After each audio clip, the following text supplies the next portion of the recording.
Great day, world. I'm Mark Walters, aka Mr. Free Dynasty, your Luke 418 Belfront organizer with Faith in Texas, and with me I have. I'm Taylor Tompkins. I've been a journalist for over a decade, and I just started working with Faith in Texas. And we'd like to invite you to Faith in Texas's first ever podcast, Freedom Friday, Creating Justice. And on this platform, you will hear human issues from the people who are leading the work, affected by the work, and living the work, particularly as it relates to the caste system of incarceration and how we hold accountable our decision makers. Now, just for clarity, Faith in Texas is a faith-based social justice, nonpartisan 501c3 organization with the focus of money bail, engaging community members, especially those directly impacted, in the process to address those injustices. In this podcast, we pass the mic to those who are impacted, experts on the issues, and Faith in Texas leaders. And today, we're talking to you. Oh, wow. You're the leader. Bing. Yeah. Welcome. Now that we've gotten all that out the way, let's really get to the news. Yeah. Today is election day. Well, yesterday was election day. You know, help us out. Help me out, Taylor. Yeah. Yesterday was election day, and it sounded like you had a hard time voting. I did. So, so this is, in full transparency, this was the second time I've actually ever voted in my 42 years on the planet. And yesterday was overall, it didn't take really long, but I was in a unique situation because, I've been trying to get my driver's license in Texas since the first week in July, and I don't take my driving test until December 9th. Mm-hmm. It's a long stretch. You didn't have photo ID. I did not. So I went there with my folder. I had to make some phone calls. I'm like, look, I'm not fluent in this voting stuff. What do I need? I don't have a voter ID. So they sent me to the website. I made sure I had my birth certificate, my social security card, bank statement. Yeah. That's crazy. I poll monitor, and we're supposed to help people with that sort of thing, and bank statements was not one that I heard. So really, yeah. So they actually took my pay stub. Okay. My pay stub and my voter registration card, which I'm glad I have, but I had all the non-photo ID documentation. So we just kind of, at first they were going to send me away, and I was like, wait, no, I have this, and it was like, oh yeah, you could use that. And I was like, well, let's kind of get to it. And I voted. I think I really felt the anxiety folks may feel as it relates to staying on top of the races and the platforms of the different people running for races. So it's almost like a blind.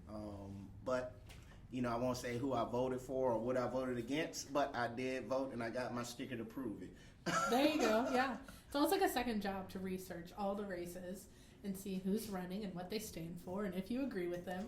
It's a lot of work. It really is. But yeah, that was kind of the big news this week, I think. Yeah. Elections. Yeah. Because we're nonpartisan and, we're 501c3, we can't tell people who to vote for or who we voted for. We can only educate you on the issues and the platforms. And there were a lot of issues and platforms that we had to really kind of sift through, and I hope everybody feels like they made the educated choice according to their beliefs, and if they lined up with the platform or the individuals running. So that is the news on this week. Yeah, absolutely. Well, today we're going to talk to you. You're our expert, like I said earlier. Yes. And I'm super excited to dig into kind of how you got into this work and introduce you to our audience. Yes. So I have been in this work almost a decade. I initially started in New Orleans, Louisiana. So Faith in Texas falls under the umbrella of a national organization called Faith in Action. So just to make it plain, let's just say Faith in Action was the Apple brand, and Faith in Texas was one of the authorized retail stores. So we have a lot of authorized retailers across the country, and some in Africa and other small countries. But I started in New Orleans actually stumbled into a meeting that the Micah Project was having, and they were like, yeah, we're talking about mass incarceration, reentry, and people unnecessarily being incarcerated. And I was like, wow, I just got out back in New Orleans. Can I sit in on a meeting? And that was 10 years ago. So I think that a lot of, do have some major victories, do have some championship rings, particularly in Louisiana, work was instrumental in getting Louisiana to decarcerate their state population by about 20,000 through something that we call the Louisiana Prisoner Reentry Initiative. We also were successful in getting our governor at the time to sign on to ban the box, which is taking the have you been convicted of a felony off of state level unclassified jobs, Medicaid expansion. And That's a big one. Yeah, that is a big one. And just a host of other community events, making people aware of what this is. And now I'm here in Dallas. Always had a back and forth with Dallas because my daughter's been here. But looking at it through this lens, I didn't know the depth of the issues of incarceration here in Dallas. So been here a year, and we've been figuring it out, and it's been a serious learning curve. But we're still here. As long as I'm still breathing, we're still moving. Yeah. I don't know much about Louisiana's carceral system, but I know Texas is one of the biggest, right, in the country.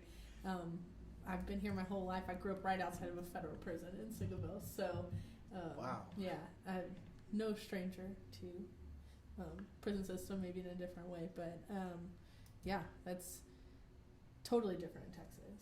It's almost like we're proud of it sometimes.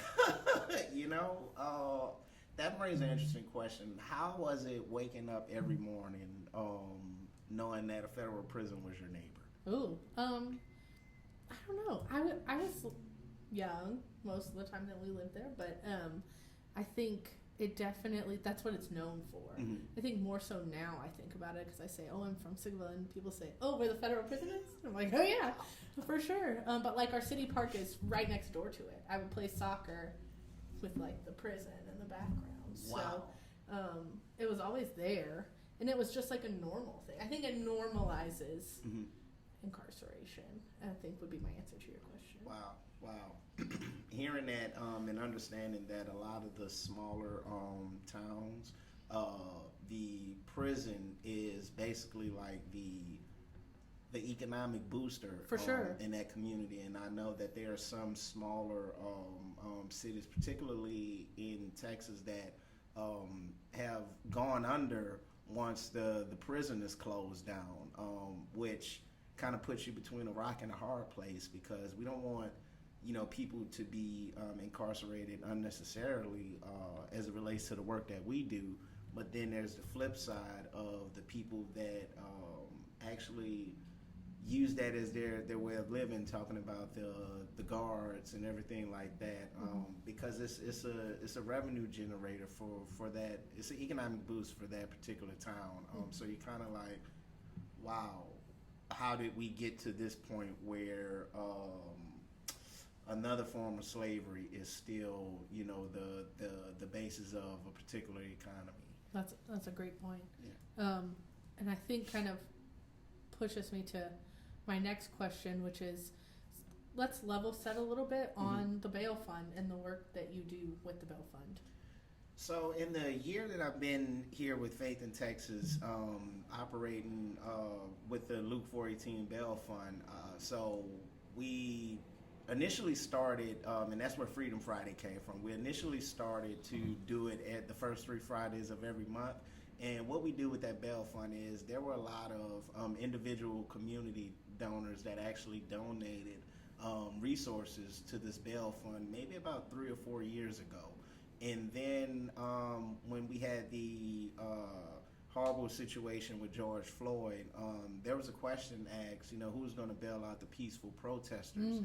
And somebody mentioned Faith in Texas on Twitter, and the next thing you know, there was like over $1 million in the bail fund account.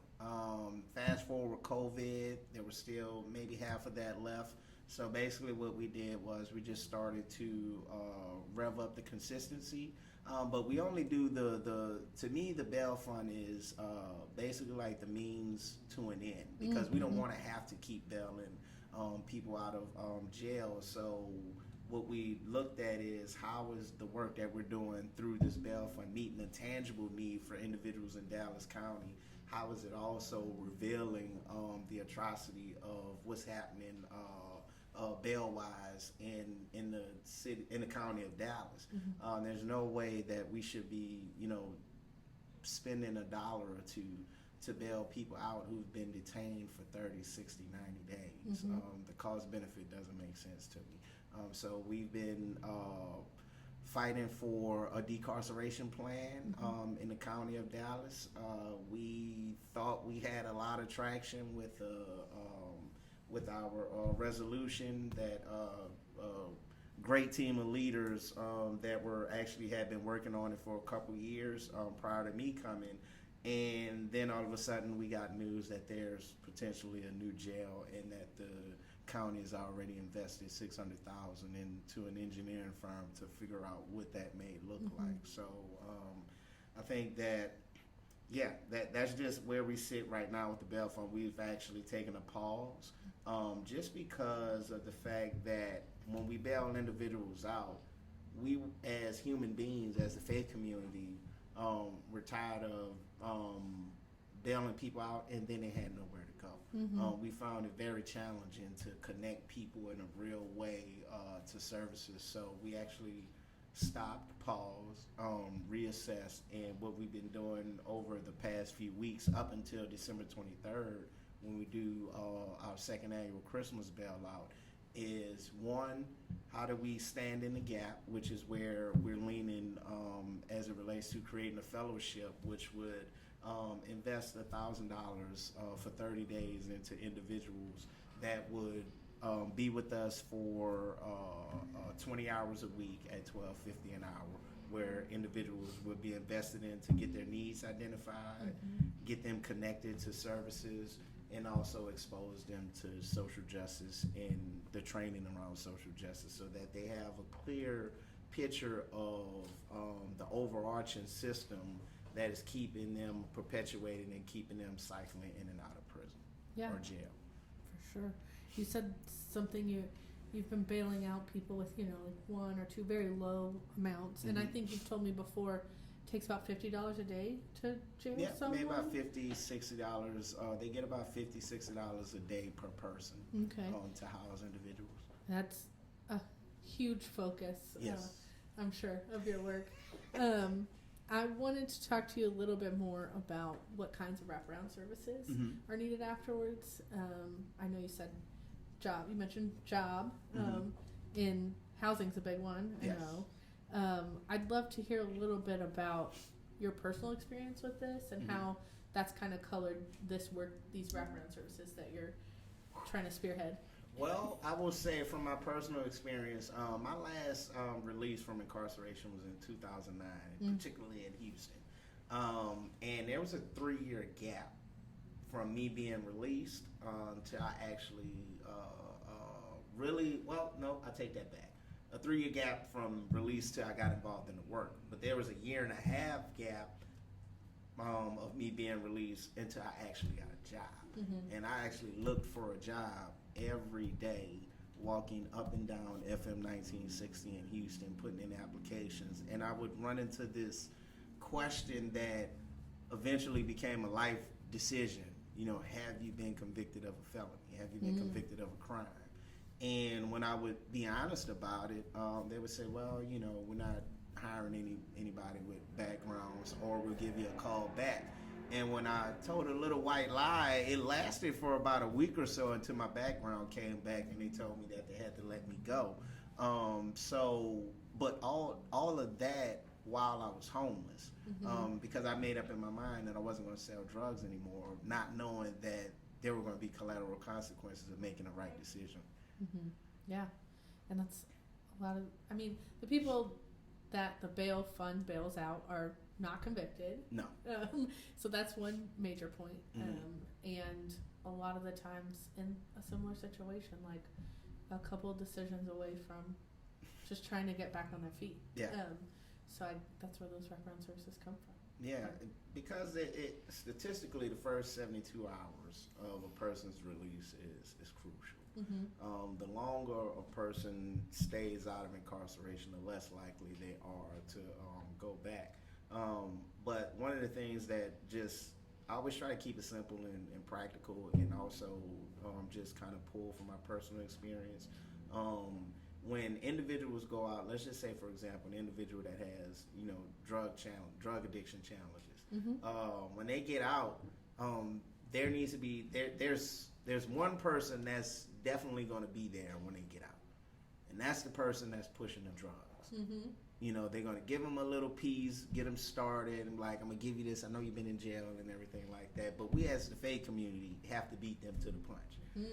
Meaning we have to be the ones waiting outside the gate when they're released, because it just goes into simple math. If a negative thing is waiting on them upon release, then they're going to go to that negative thing. But if there's a positive thing, if there's support, if they're walking out into something, they're less likely to reoffend and go back to jail. So that's where we feel like the county needs to invest more resources into those wraparound services and capacity building mechanisms that will, help people to stay out. Yeah, absolutely.